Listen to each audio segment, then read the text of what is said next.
How to add peers to favorite. Are you guys facing issue to add your peers in a favorite section? If that's so, then this video might help you out. Without further ado, let's dive into the video.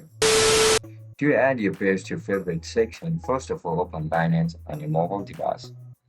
Once you open the Binance, log in into your account with your registered email and password. After you get logged in, now just simply look at the bottom of your screen where you can see this option for market. Tap on market. After you click on market, you'll be forwarded to this section. Now just simply sort the peer that you want to add as a favorite peer. For example, if you want to add ENA as your favorite peer, tap on ENA. After you click on it, look at the top right corner of your screen where you can see this option for a star.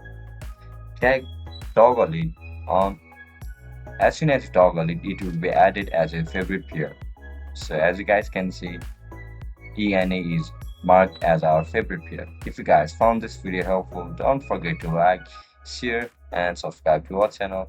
I'll catch you up in the next one. Bye bye.